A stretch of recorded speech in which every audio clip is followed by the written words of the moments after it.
Hi hello welcome you all to Econometrica. I am Kavya. അപ്പൊ നമ്മളുടെ ഇന്നലത്തെ ടോപ്പിക്കും ഇന്നത്തെ ടോപ്പിക്കും കൂടെ കമ്പൈൻ ചെയ്തുകൊണ്ടാണ് നമ്മുടെ ഇന്നത്തെ ലൈവ് സെഷൻ ഷാർപ്പ് 10 PM നമ്മുടെ ചാനലിലൂടെ പോകുന്നത്.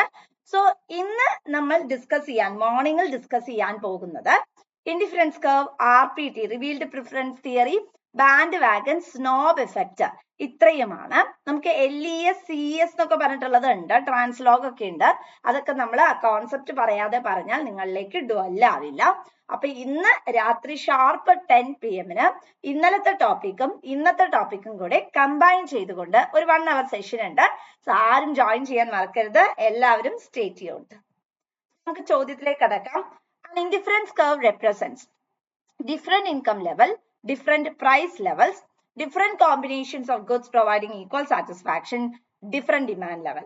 So indifference curve എന്ന് പറഞ്ഞിട്ടുണ്ടെങ്കിൽ it shows different combinations of goods ആണ് അല്ലെ. അതായത് X എന്ന് പറയുന്ന ഗുഡ് ഉണ്ട്, Y എന്ന് പറയുന്ന ഗുഡ് ഉണ്ടെങ്കിൽ അത് എത്ര X 2 എണ്ണാണോ വാങ്ങേണ്ടത്, X 3 എണ്ണാണോ വാങ്ങേണ്ടത്, Y ഒരെണ്ണാണോ വാങ്ങേണ്ടത്, Y 2 എണ്ണാണോ വാങ്ങേണ്ടത്, അങ്ങനെയുള്ള ഒരു കോമ്പിനേഷൻ ആണ് ആക്ച്വലി നമുക്ക് എവിടെ അവൈലബിൾ ആകുന്നത്, ഇൻഡിഫറൻസ് കർവിൽ അവൈലബിൾ ആകുന്നത്. Next question, which of the following is true about an indifference curve? നമ്മൾ കഴിഞ്ഞ ക്ലാസ്സിൽ ലൈവിൽ ഡിസ്കസ് ചെയ്തിട്ടുള്ളതാ അല്ലെ. ഇൻഡിഫറൻസ് കർവിനെ കുറിച്ച് കറക്റ്റ് ആയിട്ടുള്ളത് എന്താണ്? It is convex to the origin ആണ്. Rate of product transformation എന്താണ്?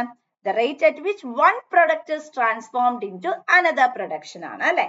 അതായത് നമ്മൾ ഒരു പ്രൊഡക്റ്റിനെ മറ്റൊരു പ്രൊഡക്റ്റായി മാറ്റുന്ന ഒരു ഫോമിനെയാണ് rate of product transformation എന്നുള്ളത് കൊണ്ട് നമ്മൾ ഉദ്ദേശിക്കുന്നത്.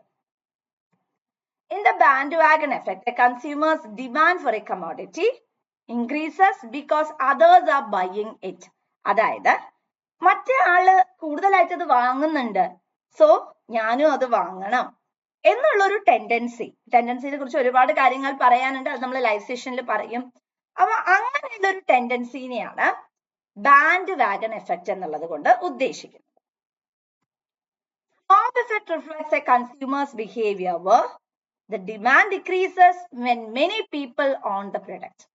അതായത് സ്നോബ് എഫക്റ്റ് എന്ന് പറഞ്ഞാൽ ഒരുപാട് പേരുടെ കയ്യിൽ ആ കമ്മോഡിറ്റി ഉണ്ടെങ്കിൽ പിന്നെ നമ്മൾ അത് പ്രിഫർ ചെയ്യില്ല. C for example rare painting, അത് എല്ലാവരുടെ കയ്യിലും ഉണ്ടാവില്ല അല്ലെ, അപ്പൊ നമ്മൾ ആ റെയർ പെയിന്റിങ് വാങ്ങുന്നു.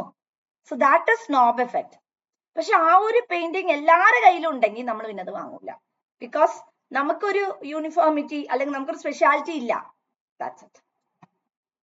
In case of perfect substitute, indifference curve straight line ആണ്. പെർഫെക്റ്റ് സബ്സ്റ്റിറ്റ്യൂട്ടിന്റെ കേസിൽ ഇൻഡിഫറൻസ് കർവ് സ്ട്രെയിറ്റ് ലൈൻ ആണ് വരുന്നത്. If the marginal rate of substitution between two goods is diminishing, the indifference curve is convex. നമ്മൾ ലൈവിൽ പറഞ്ഞതാണ് അല്ലെ. Indifference കർവിന്റെ ഷേപ്പിന് കാരണം തന്നെ എന്താണ്? MRS ആണ്. Band wagon effect is associated with which type of goods? Luxury good ആണ് അല്ലെ. കാരണം നമ്മൾ സാധാരണ പഠിക്കുന്നത് ഒരു കമ്മോഡിറ്റിയുടെ വില കൂടുമ്പോൾ അതിന്റെ ഡിമാൻഡ് കുറയുന്നു എന്നുള്ളതാണ്. മറിച്ച് ഇവിടെ എന്താ സംഭവിക്കുന്നത്? കമ്മോഡിറ്റിയുടെ വില വർദ്ധിക്കുന്നതനുസരിച്ച് demand also goes on increasing. So അങ്ങനെ കമ്മോഡിറ്റി ഉള്ളത് ഏതാ? ലക്ഷറി ആണ്. If people desire exclusive goods that few others can have, it is called snob effect. അതായത് മറ്റുള്ളവർക്ക് കുറച്ച് പേരുടെ കയ്യിലേ ഉള്ളൂ, എന്റെ കയ്യിലും അത് വേണമെന്ന് നമ്മൾ പ്രിഫർ ചെയ്യുകയാണെങ്കിൽ that is what is called the snob effect. The rate of product transformation is illustrated by product transformation നമ്മൾ എന്ത് ഉപയോഗിച്ചിട്ടാ പറയാ? Production possibility frontier. അതായത് ഇവിടെ ബേസിക്കലി വരുന്ന എന്താണ്? നമുക്ക് രണ്ട് ഗുഡ്സ് ഉണ്ട്. ഇപ്പൊ സേ ഫോർ എക്സാമ്പിൾ ഇങ്ങനെ പറയാനത് X Y എന്ന് പറയുന്ന രണ്ട് ഗുഡ് ഉണ്ട്.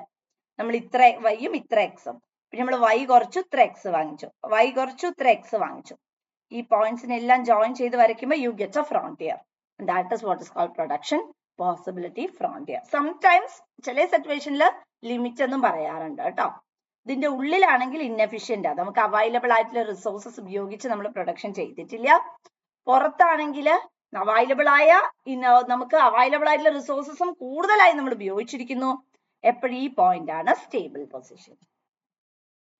ഇൻഡിഫറൻസ് കർവ് cannot, നമ്മൾ ലൈവിൽ ഡിസ്കസ് ചെയ്തതാണ്, ഇന്റർസെക്ട് ഈച്ച് അതർ അല്ലെ. In consumer theory, marginal rate of substitution എന്താണ്? The rate at which one consumer is willing to exchange another അല്ലെ.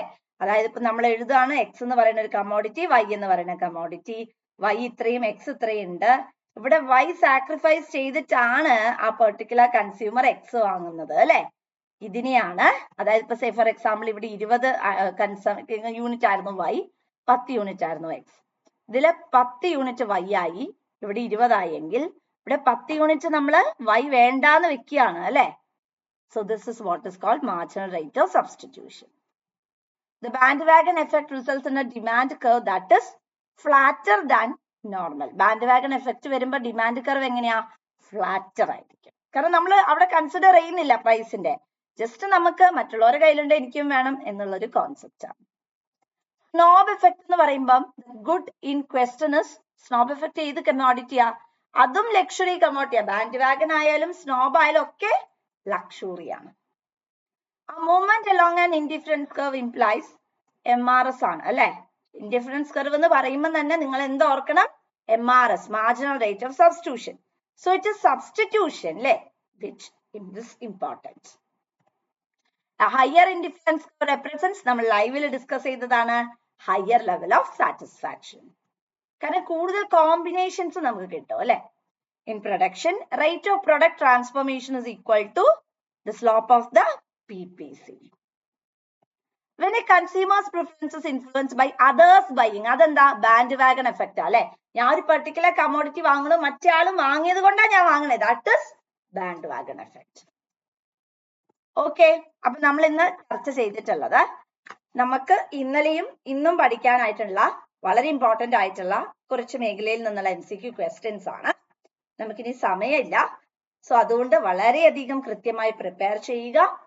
So the most important thing is ഈ കോൺസെപ്റ്റ്സിനെ കുറിച്ച് എല്ലാം ഇന്നലത്തെ ടോപ്പിക്സും നമ്മളൊരു സ്കെഡ്യൂൾ ഒക്കെ തന്നിട്ടുണ്ട്.